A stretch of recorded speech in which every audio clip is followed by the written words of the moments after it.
आप सभी को मेरा सुप्रभात। मेरा नाम अर्चना खरे है। मैं आपकी हिंदी शिक्षिका हूँ। आज मैं आपको आपकी पाठ्यपुस्तक रिमझिम का पाठ 1 राख की रस्सी उसके बारे में बताएंगे। राख की रस्सी जो है वो एक लोक कथा है तिब्बत की। ठीक है, इसमें जो कहानी है या कथा है, इसमें हमें वहाँ के समाज की एक झलक मिलती है।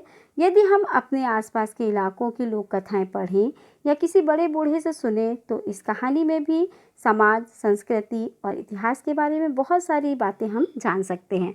तो आपको पता है लोक कथाएं किसे कहते हैं? लोक कथाएं वह होती हैं जो हम बहुत पुराने समय से अपने बुजुर्गों के मुँह से या पुस्तकों में पढ़ते हैं या सुनते हैं। तो ऐसी जो प्राचीन कथाएं होती हैं वो लोक कथा के नाम से जानी जाती हैं। तो जो राख की रस्सी है ये तिब्बत की एक लोक कथा है। तो देखिए इस कथा में क्या बताया गया है। लोनपो गार तिब्बत के 32वें राजा सौनगबसेन गाम्पो के मंत्री थे। वे अपनी चालाकी और हाजिर जवाबी के लिए दूर दूर तक मशहूर थे। कोई उनके सामने टिकता ना था। चैन से जिंदगी चल रही थी, मगर जब से उनका बेटा बड़ा हुआ उनके लिए उन्हें चिंता का विषय बन गया। वो कारण यह था कि वह बहुत भोला था। होशियारी उसे बिल्कुल छू भी नहीं गई थी। वो बिल्कुल भी चालाक नहीं था, बहुत सीधा साधा उनका बेटा था, इसलिए वो अपने बेटे के विषय में बहुत चिंतित रहते थे। लोनपो गार ने सोचा, मेरा बेटा बहुत सीधा साधा है, मेरे बाद इसका काम कैसे चलेगा। तो एक दिन लोनपो गार ने अपने बेटे को 100 भेड़ें देते हुए कहा, तुम इन्हें लेकर शहर जाओ, मगर इन्हें मारना या बेचना नहीं। इन्हें वापस लाना 100 जौ के बोरों के साथ इन्हें वापस लेकर आ जाना, वरना मैं तुम्हें घर के अंदर नहीं घुसने दूंगा। इसके बाद उन्होंने बेटे को शहर की तरफ रवाना कर दिया। लोनपो गार का बेटा शहर पहुंच गया, मगर इतने बोरे जौ खरीदने के लिए उसके पास रुपए ही कहाँ थे। वह इस समस्या पर सोचने विचारने के लिए सड़क किनारे बैठ गया, मगर कोई हल उसकी समझ में नहीं आ रहा था। वह बहुत दुखी हुआ था। तभी एक लड़की उसके सामने आ खड़ी हुई। क्या बात है, तुम इतने दुखी क्यों हो? लोनपो गार के बेटे ने अपना हाल कह सुनाया। इसमें इतना दुखी होने की कोई बात नहीं, मैं इसका हल निकाल देती हूँ। इतना कहकर लड़की ने भेड़ों के बाल उतारे और उन्हें बाजार में बेच दिया। जो रुपए मिले उनसे जौ के 100 बोरे खरीदकर उसे घर वापस कर दिया। लोनपो गार के बेटे को लगा कि उसके पिता बहुत खुश होंगे, मगर उसकी आपबीती पर उन्होंने ध्यान नहीं दिया। वे उठकर कमरे से बाहर चले गए।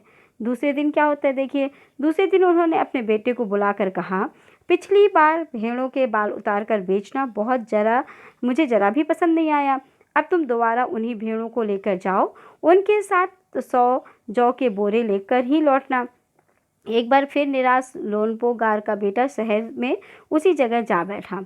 न जाने क्यों उसे यकीन था कि वह लड़की उसकी मदद करने के लिए जरूर आएगी, और हुआ भी वैसा। वह लड़की आई, उसने अपनी मुश्किल कह सुनाई। अब तो बिना जौ के 100 बोरों के मेरे पिता मुझे घर में नहीं घुसने देंगे।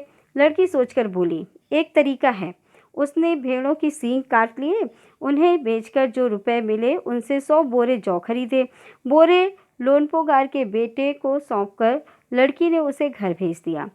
भेड़ और जौ के बोरे पिता के हवाले करते हुए लोनपो गार का बेटा खुश हुआ। उसने विजयी भाव से सारी कहानी कह सुनाई। सुनकर लोनपो गार बोले, उस लड़की से कहो कि हमें 9 हाथ लंबी राख की रस्सी बनाकर दे। उनके बेटे ने लड़की के पास जाकर पिता का संदेश दोहरा दिया।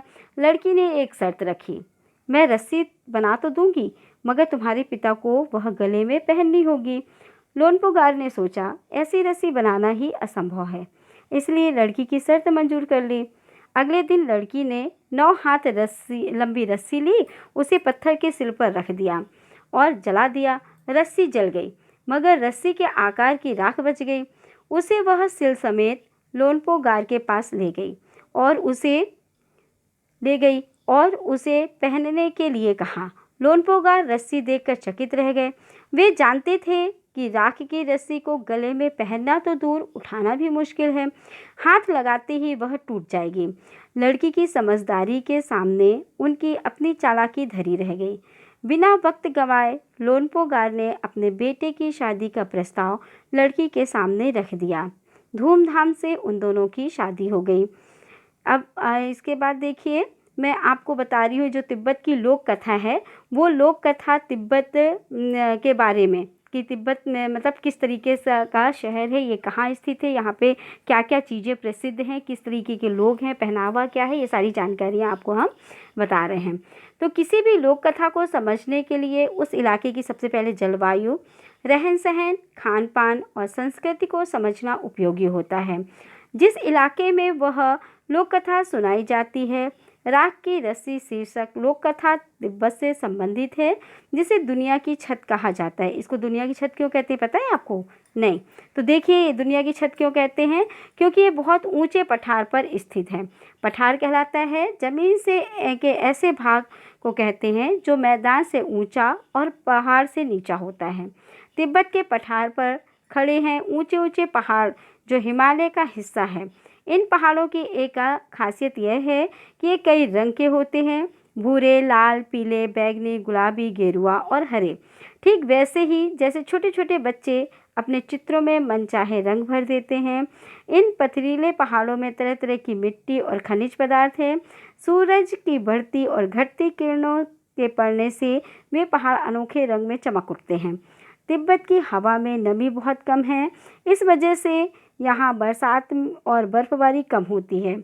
खुश्क मौसम में पेड़ पौधे बहुत नहीं होते। तिब्बत का पूर्वी भाग ही ऐसा है जहाँ घने जंगल पाए जाते हैं। उन जंगलों में पेड़ पौधों, पशु पक्षियों की दुर्लभ किस्में मिलती हैं। तिब्बत की मिट्टी कहीं रेतीली है, कहीं लाल पीली तो कहीं काली। तिब्बत में लगभग 1500 झीलें हैं। ये झीलें बनती है पहाड़ों की बर्फ पिघलने से। इनमें मानसरोवर झील का बहुत नाम है।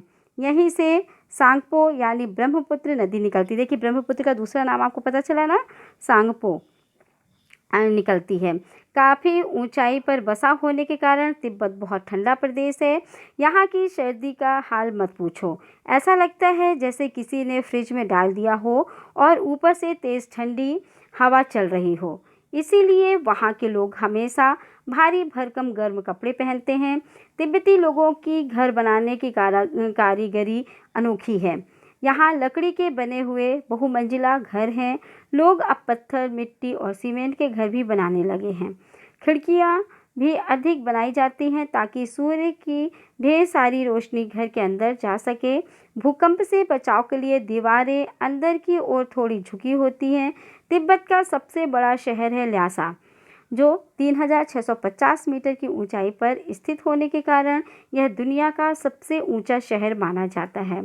कपड़ों तथा खाने पीने के लिए यहाँ का बाजार प्रसिद्ध है। ल्हासा को तिब्बतियों का दिल माना जाता है।